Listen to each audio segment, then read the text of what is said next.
آگے چلیے، رسول اللہ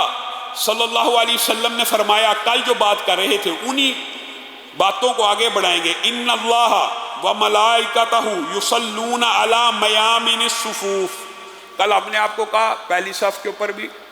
اللہ اور اس کے فرشتے درود بھیجتے ہیں، دوسری صف والوں کے اوپر بھی، ساری صفوں والوں کے اوپر بھی، تکبیر تحریمہ سے پہلے، تکبیر اولیٰ سے پہلے جتنی بھی نمازی آ جائیں گے ان سب کے اوپر بھی صفوف الاول کا اطلاق ہوتے ہوئے درود اللہ کا بھی اور فرشتوں کا بھی آئے گا۔ لیکن یہاں پہ اس حدیث میں رسول اللہ صلی اللہ علیہ وسلم نے فرمایا، ان اللہ و ملائکتہ یصلون علی میامن الصفوف، اللہ اور اس کے فرشتے صفوں میں دائیں طرف کھڑے ہونے والوں کے اوپر درود بھیجتے۔ صحابہ جب بھی نمازوں کو باجماعت قائم کرتے تھے پہلے دائیں طرف کی صف مکمل ہوتی تھی، ہمیشہ سے، اللہ کے فضل سے عام مسلمانوں کی مساجد میں بھی یہ روٹین ہے کہ پہلے دائیں طرف کے لوگ پورے ہوتے ہیں بعد میں۔ اور یہ جو دائیں طرف کا کے اوپر درود و سلام ہے، اس سے مراد یہ نہیں ہے کہ بائیں والا ان اجر و ثواب سے محروم رہ جائے گا جو کل آپ کے سامنے رکھے ہیں، وہ سارے اجر ثواب ملیں گے، لیکن ایک بندہ خصوصی اس نیت سے رسول اللہ کی اس حدیث پہ عمل کرتے ہوئے دائیں طرف کھڑا ہونے کی کوشش کرے گا تو اس کو یہ اضافی نیکی بھی ملے گی کہ اللہ اور اس کے فرشتے دائیں طرف کھڑے ہونے والوں کو درود بھیجتے ہیں۔ اور رسول اللہ صلی اللہ علیہ وسلم کی زندگی کے اندر تو یہ بات آپ کو خود بھی سمجھ آ جاتی ہے کہ صحابہ دائیں طرف کیوں کھڑا ہونا پسند کرتے تھے، آپ کے خیال میں کیوں کھڑا ہونا پسند کرتے تھے؟ کیونکہ رسول اللہ صلی اللہ علیہ وسلم سلام پہلے پھیرتے تھے دائیں طرف، تو صحابہ چاہتے تھے کہ ہم رسول اللہ کا چہرہ سب سے پہلے دیکھیں اور رسول اللہ صلی اللہ علیہ وسلم ہمارا چہرہ سب سے پہلے دیکھیں۔ تو رسول اللہ صلی اللہ علیہ وسلم مسکراتے ہوئے سلام پھیرتے تھے۔ ظاہر ہے جب انسان سلام صحیح طریقے سے پھیرتا ہے تو ظاہر ہے پیچھے بیٹھنے والے کچھ افراد کے چہرے انسان کو نظر آتے ہیں، اور صحابہ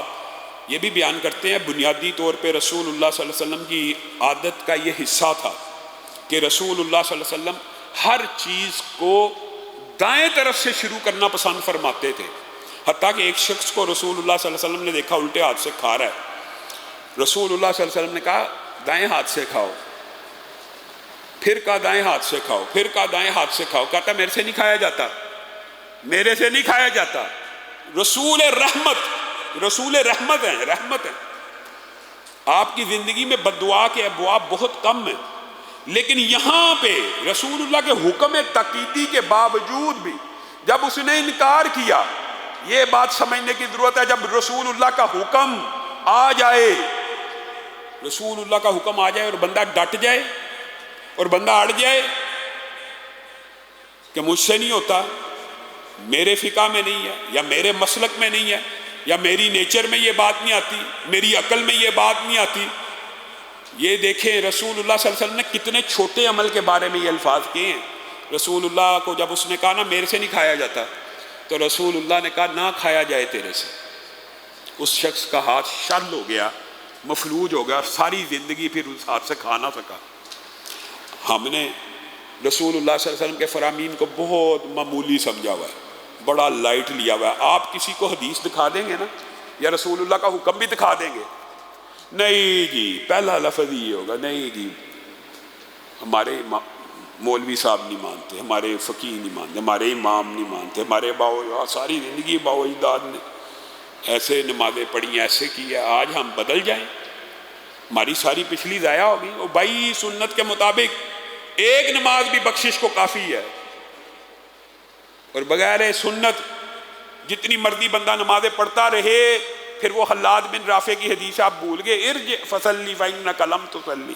لوٹ جا تو نے نماز نہیں پڑھی، لوٹ جا تو نے نماز نہیں پڑھی، لوٹ جا تو نے نماز نہیں پڑھی۔ وہ بار بار رسول اللہ کی بارگاہ میں آ رہے ہیں، رسول اللہ کہتے ہیں ایسے ایسے پڑھے گا سکون اطمینان اعتدال سے تو تیری نماز ہے، ورنہ تیری نماز نہیں ہے۔ اور یہ کسی مولوی کا فتویٰ نہیں ہے، حضرت حذیفہ بن یمان نے ایسے ہی ایک شخص کو نماز پڑھتے ہوئے دیکھا تھا، تو تیز نماز پڑھتا تھا، رکوع کیا، رکوع سے سر اٹھا لیا، سجدے میں چلا گیا، یعنی کمر کو سیدھا نہیں ہونے دیتا، اعتدال کی سنت پوری نہیں کرتا۔ حضرت حذیفہ نے کہا تھا منذ کم تصلی ہکذا، کتنے عرصے سے یہ نمازیں پڑھ رہا؟ کہا 40 برس سے یہ نماز پڑھ رہا ہوں۔ اذن ما صلیت الآن، حضرت حذیفہ کہہ رہے، مولوی نہیں کہہ رہا، صحابی رسول کہہ رہے ہیں، اور کس حدیث سے کہہ رہے ہیں؟ حلاد بن رافع والی حدیث سے۔ پھر میری بات سن لے، تو نے زندگی میں ایک نماز بھی نہیں پڑھی، اور اگر تو اس عالم میں دنیا سے چلا گیا تو مجھے خطرہ ہے تو غیر اسلام کے اوپر مرے گا۔ آپ اور میں جو جی چاہے کرتے رہے، رسول اللہ کا فرمان سن لیا، یہ عبادات ہے، عبادات صرف وہی قابل قبول ہیں جس طرح رسول اللہ صلی اللہ علیہ وسلم نے کی ہیں، جس وقت کی ہیں، جتنی مقدار میں کی ہیں، بس یہ کلیہ ہے۔ عبادات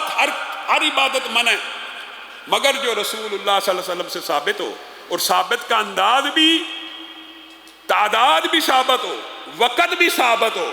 اور اس کی کیفیت بھی ثابت ہو۔ اگر تینوں چیزیں رسول اللہ کے مطابق نہیں ہیں تو آپ 2 رکعتوں کی جگہ 3 رکعتیں پڑھ کے بخشے جائیں گے۔ مقدار بھی وہی ہونی چاہیے،